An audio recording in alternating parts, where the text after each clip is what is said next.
I spent 30 years building an empire of secrets, only to burn it all down the moment my son tried to steal the throne. Watch as I weaponize my own inheritance to destroy everyone who ever underestimated me. The silence in my study was heavy, thick with the scent of old leather and the lingering bitterness of a life built on caution. My son Julian stood by the mahogany desk, his face a mask of youthful indignation that I had seen too many times before. He looked like his father, my late husband, but he possessed none of the grit that had allowed us to scrape our way out of the slums 30 years ago. He was a product of boarding schools, designer labels, and an unshakable belief that the world owed him a seat at the head of the table. "You did what?" he whispered, his voice trembling not with grief, but with a sharp, jagged greed. "The estate, Mother. The property in the city, the stocks, the cash reserves. You've liquidated everything. You handed it over to who?" I looked at him over the rim of my spectacles, my hand steady as I poured a glass of amber liquid.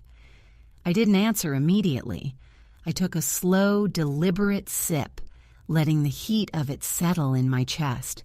To him, I was a senile widow, a fragile woman who had lost her grip on the family legacy. He had spent the last hour pacing, ranting about how he had already promised the city penthouse to his fiancée, how he had planned to rebrand his failing venture capital firm using my capital. "I haven't squandered a cent, Julian," I said, my voice as calm as a frozen lake. "I have redirected it. You spent your 20s chasing trends and burning through my husband's hard-earned cash like it was kindling. You treated the family name like a credit card with no limit. I simply stopped the bleeding." His eyes widened, reflecting the dim light of the chandelier.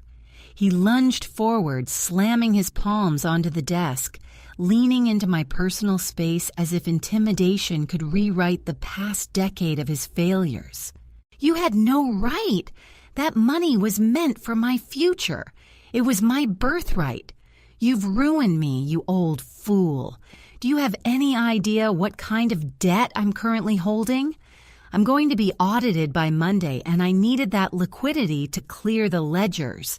If that money is gone, I'm not just broke, Mother. I'm a dead man walking." I stood up, smoothing the fabric of my dress. He looked frantic now, the veneer of his polished socialite exterior cracking under the pressure of impending ruin. He didn't know the half of it. He didn't know that the accounts weren't just empty. They were the foundation of something far more calculated, something that had been set in motion long before he started signing those reckless promissory notes. "You talk of debt as if it's a monster you can outrun," I said, stepping toward the window to look out at the dark, sprawling gardens. "But debt is a tether, Julian, and you've been pulling on it for far too long. I didn't lose the inheritance. I weaponized it." He let out a harsh, incredulous laugh, pacing the length of the rug. "Weaponized it? Against who? Your own flesh and blood? You're delusional. I have friends in high places, Mother. I can tie this up in court for years.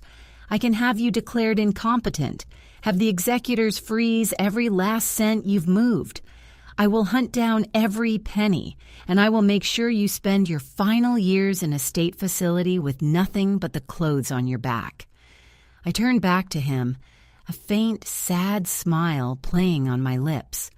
I reached into the hidden compartment of my desk and pulled out a single, plain manila folder.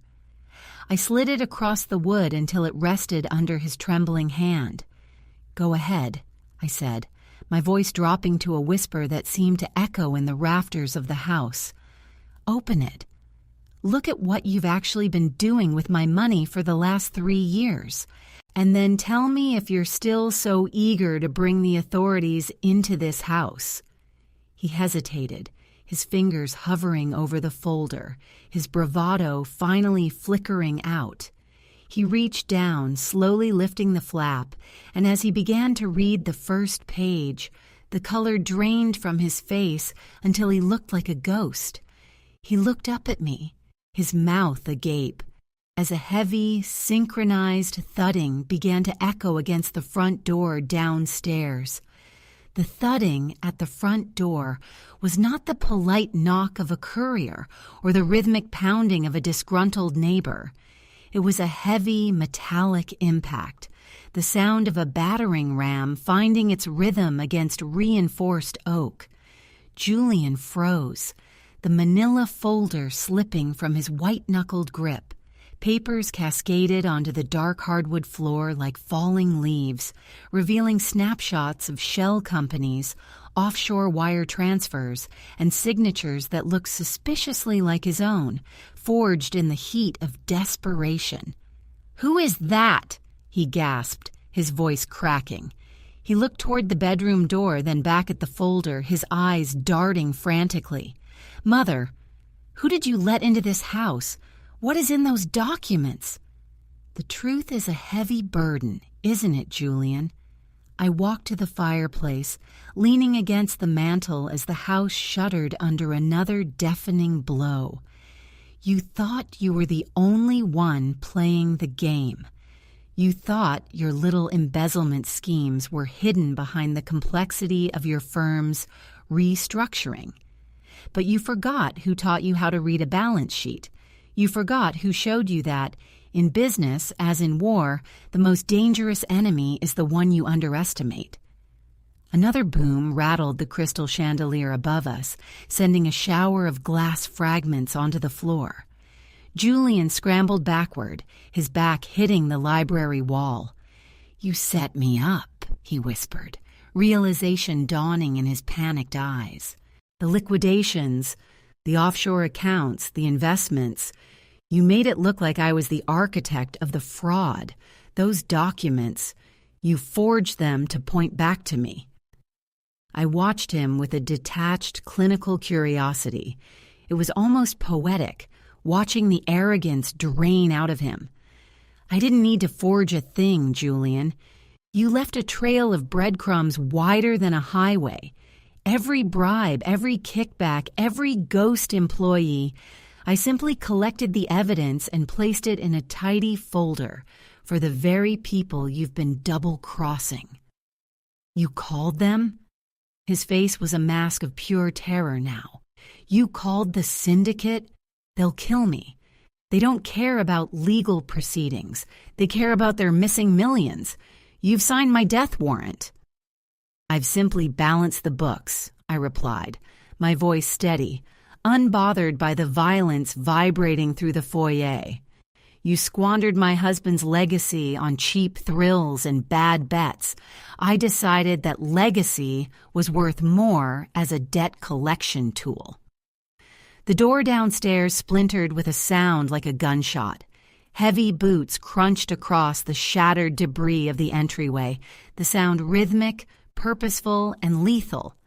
Footsteps began to climb the grand staircase, moving with the slow, terrifying patience of hunters who knew their prey was trapped. Julian collapsed to his knees, clutching his head, sobbing something unintelligible. He was no longer the arrogant heir. He was a cornered animal, realizing that the walls he'd built to protect his lifestyle were actually the walls of his cell. "Mother, please," he whimpered, grabbing the hem of my dress. "They're here. Call them off. Tell them there's been a mistake. I'll sign everything over. I'll go to the police. I'll do whatever you want. Just don't let them in here." I looked down at him, not with pity, but with a cold, hollow resolve. I reached into my cardigan pocket and pulled out a small, ornate key, the key to the panic room hidden behind the bookshelf. I could see the sweat beading on his forehead, his chest heaving with shallow, jagged breaths. "The problem, Julian," I said, leaning down until my lips were inches from his ear, "is that I haven't just been managing your finances. I've been negotiating your exit. Suddenly, the library door flew open with a force that sent it swinging wildly on its hinges, slamming against the wall. A figure stood in the threshold, cloaked in shadows, holding a suppressed pistol that caught the moonlight streaming through the window.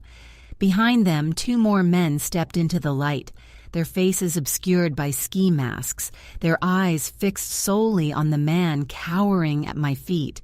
Julian screamed, a high, piercing sound of absolute terror. But before he could scramble to his feet, the lead intruder stepped forward and tapped the barrel of his weapon against the lock of the bookshelf. "Is this the one?" the man asked, his voice a low, gravelly rasp that chilled the room. I didn't answer immediately. I stepped back, looking from the intruders to my son, and pulled the key from my pocket, dangling it between my fingers. The lead man stepped closer, his gaze locking onto mine, and for a split second I saw a flicker of recognition, a nod that signaled our secret agreement was about to reach its final bloody conclusion. The man raised his weapon, leveling it squarely at Julian's chest, and I felt the weight of the moment snap into place. I opened my mouth to speak, but the sound of an alarm, a shrill, high-pitched siren I hadn't triggered, erupted from the basement, turning the entire room a pulsing crimson red. The red strobe light turned the library into a slaughterhouse of shadows and garish color. The intruders froze, their eyes darting toward the floorboards, clearly not expecting the house to scream back at them. The siren wasn't mine. It was a high-frequency security protocol, an old-fashioned silent alarm that had finally bypassed the dead zone Julian had spent weeks hacking. "The police are 6 minutes out," I shouted over the blaring oscillation, my voice surprisingly steady. "But you know that, don't you? You didn't come here to kill him quietly. You came here to make a point, and my alarm just turned this point into a public execution." The lead gunman cursed, a jagged guttural sound, and pivoted his weapon toward me. "You set us up, you old bat. This was supposed to be a quiet collection." "I set the stage," I retorted, not backing an inch. "I didn't guarantee your safety. You want the money? You want the millions he embezzled? It's not in a vault. It's sitting in a ghost account indexed to his biometric data. And right now, that account is initiating an auto dump into the state's Treasury Department if the link isn't verified by his thumbprint. You kill him, the money vanishes into thin air. You take him alive, you're just kidnapping a man who is currently the #1 target for the federal task force that is about to kick down those front doors." Julian let out a hysterical, jagged laugh, his eyes wide and bloodshot as he stared at the men looming over him. "She's lying. She's playing all of us. Kill her. Just kill her and take me." The gunman hesitated. The tension in the room was a physical thing, a taut wire stretched to the point of snapping. They were professionals, trained to calculate risk, but greed is a messy, volatile variable. They looked at Julian, then at me, then at the pulsating red light. "We don't need a thumbprint," the leader growled, stepping toward Julian and grabbing him by the collar. He hauled my son up with brutal efficiency, slamming him against the wall so hard the pictures rattled. He shoved the barrel of the pistol under Julian's chin. "We just need the hand. If we can't have the account, we'll have the flesh." Julian's face turned a sickening, bruised purple, his hands clawing uselessly at the man's tactical vest. "Mother, please do something!" I watched, my heart rate barely elevated. I had spent 30 years being the delicate wife, the fragile widow, the one who stayed in the shadows while men like my husband and my son built their empires on the shifting sands of arrogance. They never bothered to look at the woman holding the blueprints. "You want to take his hand?" I asked, my voice cutting through the siren. "Go ahead, But before you do, you might want to ask yourself why I didn't lock the panic room, why I stood here, in the open, waiting for you to breach the doors. Did you really think I'd leave my own security systems live if I didn't want you to see what was behind that bookcase? The lead gunman hesitated, his finger tightening on the trigger. What are you talking about? I'm not the one being audited, gentlemen, I whispered, reaching behind me and gripping the edge of the bookshelf. And I'm not the only one who has been keeping secrets. Julian, tell them what you found in the basement before the police arrived. Tell them why the house is screaming. Julian's eyes drifted toward the bookshelf, his face turning from terror to a blank, hollow realization. He stopped struggling, his breath hitching in a way that made my blood run cold. "Oh no," he breathed, his voice barely audible. "Mother, you didn't." I leaned against the bookshelf, feeling the cold steel of the hidden mechanism under my palm. I did, and you're all about to see exactly what I spent the inheritance on. I slammed my palm against the release. The bookcase didn't just slide aside, it retracted into the floor with a groan of industrial-strength hydraulics.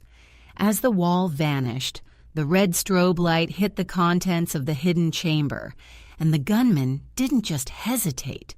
They dropped their weapons in sheer, unadulterated horror. They weren't looking at stacks of cash or gold bars. They were looking at the massive humming server array that was currently live-streaming every single one of their faces, their voices, and their illicit transaction logs directly to the private server of the district attorney's office. But that wasn't what stopped them dead. It was the sight of the heavy, black-clad tactical team standing inside the secret room, already waiting, their high-powered rifles leveled at the intruders' chests. The leader turned to me, his eyes wide behind his mask, but before he could squeeze the trigger on my son, the floor beneath the gunmen erupted in a flash. Bang, white light filling the room, and the ceiling began to cave in. The blast was surgical, a high-frequency thrum that shattered the remaining crystal in the room, turning the air into a shimmering fog of dust and pulverized drywall. The gunmen didn't stand a chance. The tactical team from the panic room, a private security force I'd hired months ago, not the police, moved with the precision of a guillotine. Within seconds, the intruders were pinned to the floor, their weapons kicked into the shadows, the silence of the aftermath even more deafening than the sirens. Julian slumped, sliding down the wall like a discarded marionette. He was hyperventilating, his eyes darting from the masked men pinning his assailants to the sophisticated, glowing monolith of the server rack. He looked at me, his gaze finally piercing through the fog of his own narcissism, to see me not as a mother, but as a puppeteer. You had your own people," he whispered, his voice a jagged tear in the quiet. "You didn't call the police. You baited the syndicate to come here so you could trap them? Why? Why risk the house, the legacy, me?" I walked over to the lead gunman, who was currently pinned by a boot to his neck, and reached down to pull the ski mask off his face. I didn't recognize him, and that was the point. He was just a mercenary, a cog in the syndicate's wheel. I stood up and straightened my cardigan, looking at my son with a gaze that had no room for warmth. The legacy was never about the money, Julian. It was about control, I said, stepping over the debris. Your father built this fortune on fear. He thought if he had enough, he could buy his way out of the consequences of his ruthlessness. He was wrong. You can't buy immunity. You can only trade for it. Trade? Julian let out a wet, rattling laugh, clutching his chest. Trade what? You've destroyed us. The syndicate doesn't just walk away from a setup like this. They'll burn this place to the ground. They'll do nothing, I interrupted, walking toward the server array. I typed a rapid sequence into the console, because right now, every ledger, every recorded phone call, every location of their offshore hubs is being broadcasted to the servers of their fiercest rival. I've turned the syndicate into a target for their own predators. And you, my dear, are the bait that kept them distracted long enough for the upload to complete. Julian's face went white. You started a war. A real war. Mother, you're insane. I am a survivor, I corrected him. I turned to the tactical lead, a man whose eyes were as cold and professional as a scalpel. Clear them out. Ensure the syndicate realizes exactly who leaked their locations. The team moved like phantoms, dragging the groaning, zip-tied gunmen toward the service elevator. Julian watched them go, his world crumbling. He realized then that he wasn't the protagonist of this story. He was a liability, a loose thread that needed to be tucked away. "What happens now?" Julian asked, his voice trembling. "They know who I am. Even if they're busy with their own war, they'll come for me. I'm the one who signed the papers. I'm the one who forged the signatures." I walked over to him and knelt, looking him in the eye for the first time since he was a child. I reached into my cardigan and pulled out a small metallic flash drive, the only physical copy of the evidence against him, the one that had started all of this. "You have two choices, Julian," I said, holding the drive over the gap between the floorboards where the house's foundation lay exposed. "You can walk out that front door and try to outrun a syndicate that now knows your face, or you can go into that hidden room, sit in that chair, and start explaining to the men I've brought here exactly how you're going to help me dismantle the rest of this family's rot." Julian stared at the drive, his hand reaching out, then pulling back. He looked at the wreckage of the library, the flickering red lights, and the dark, yawning emptiness of the panic room behind me.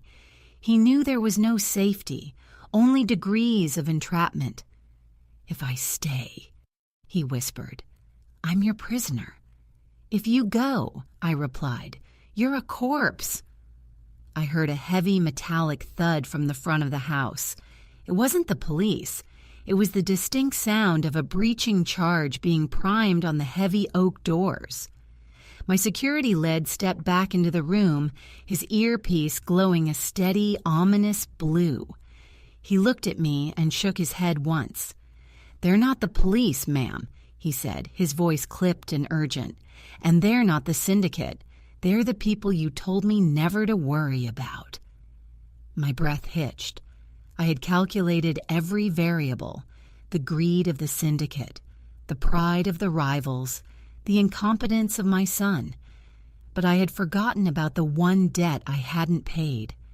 The heavy steel door of the library groaned inward, the hinges screaming as they were forced, and as the light flooded in from the hallway, a shadow stepped forward that didn't belong to any of my players. It was a man in an impeccably tailored suit, holding a document that looked exactly like a death warrant, and behind him, the sound of an entire battalion surrounding the perimeter echoed through the walls. He looked at me, tipped his hat, and smiled. "Mrs. Sterling," he said, "you forgot that some debts aren't paid in money." The man in the tailored suit moved with the predatory grace of someone who owned the room before he even stepped inside. Behind him, the hallway was filled with silent, gray-clad men whose uniforms bore no insignia, the silent enforcers of the very shadow government that had bankrolled my late husband's rise to power decades ago. They were the architects of the foundation I had been trying to dismantle from within. I felt the blood drain from my face, not out of fear, but out of a sudden, searing clarity. I had been playing a grand game of chess, assuming I was the one moving the pieces, only to realize I was a pawn on a board that spanned continents. Mr. Vance, I said, my voice cutting through the ringing in my ears. I didn't reach for a weapon. I stood my ground, my hands clasped loosely in front of me. I expected you months ago. You're late for the liquidation. Vance stepped over the splintered wood of the doorway, his eyes sweeping over the remnants of the syndicate gunmen, the glowing server array, and finally, my cowering son. He offered a thin, antiseptic smile. Mrs. Sterling, your husband was a master of the double cross, but he lacked the foresight to know when he'd outlived his usefulness. You, however, you've been remarkably efficient. You've successfully purged the syndicate, neutralized their leadership, and provided us with the perfect paper trail to justify the total acquisition of your husband's assets. Julian, clutching his knees on the floor, looked from Vance to me, his confusion curdling into raw, hysterical realization. Acquisition? What are you talking about? She's the one who controls the money. She's the one who moved it. Vance ignored my son entirely, his gaze fixed on me. She didn't move it, Julian. She consolidated it. She spent the last 3 years turning a messy, sprawling empire into a neat, centralized digital package. She did all the heavy lifting, cleaned up the messy accounting, and most importantly, she provided us with a reason to seize it all under the guise of national security and counter-terrorism. The air in the room grew heavy. My tactical team, the men I had trusted, slowly lowered their rifles, their shoulders dropping in a sign of silent, prearranged surrender. They weren't my men at all. They were Vance's, waiting for the signal to take the keys to the kingdom. You used me, I whispered, the weight of the truth crushing the air from my lungs. I wasn't the puppeteer. I was the accountant. You were the perfect vessel, Vance replied, stepping closer. He looked at the flash drive still clutched in my hand. And you have been an exceptional wife to a dead man. But the inheritance is no longer yours, nor is it your son's. It belongs to the institution that originally funded the growth of those holdings. Give me the drive, and you can walk away with your life. Refuse, and this house, and everyone in it, will simply cease to be a matter of public record. Julian started to scream, a sound of pure, unadulterated madness as he realized his mother's brilliance had been the very thing that finished us off. He stood up, lunging toward Vance, but the guards moved with effortless speed, slamming him to the floor and pinning him in a brutal display of authority. I looked at the flash drive. It contained not just the ledgers, but the digital kill switch for the entire network, a code I had spent 3 years embedding into the foundation of the server array. I hadn't been building a horde. I had been building a bomb. You think you've won, Vance, I said, a cold, sharp smile finally forming on my lips. But you've never understood the nature of an inheritance. It's not just the gold or the stocks. It's the sins of the father. And I've been holding on to those for a very long time. I didn't hand him the drive. I dropped it into the slot of the open console right in front of his eyes. "What are you doing?" Vance hissed, reaching for the console. But the screens around the room didn't go dark. They turned a blinding crystalline white. The humming of the server turned into a high-pitched whine that vibrated through the floorboards. "I'm not giving you the assets," I said, backing toward the secret elevator. "I'm deleting the registry. Every digital signature, every offshore account, every hidden deed. It's all being wiped, encrypted, and broadcasted to the public cloud. By the time your guards finish with us, the entire world will have the access codes to your institution's darkest secrets. The money is gone, Vance, and your reputation is about to follow it." Vance's face contorted in rage, and he lunged for me. but the room erupted in a blinding flash of static. The servers surged with a massive, localized EMP discharge, turning the room into a chaotic, dark void of smoke and ozone. I didn't wait to see him reach me. I slipped into the darkness of the elevator, slamming the panel shut just as the room exploded into a deafening, final roar of crashing equipment. As I descended into the cold, silent depths of the tunnel beneath the house, I heard Julian's voice trailing off, not in fear, but in a final, chilling note of understanding. I stepped out into the night air of the forest behind the estate, the cool wind hitting my face. I looked back at the house, a grand, rotting monument of greed that was currently burning from the inside out. I had lost the name, the penthouse, and the life I had meticulously curated. But as I walked toward the tree line, I felt a lightness I hadn't known in decades. The inheritance was squandered, the family was broken, and the titans of industry were about to face a reckoning they couldn't bribe their way out of.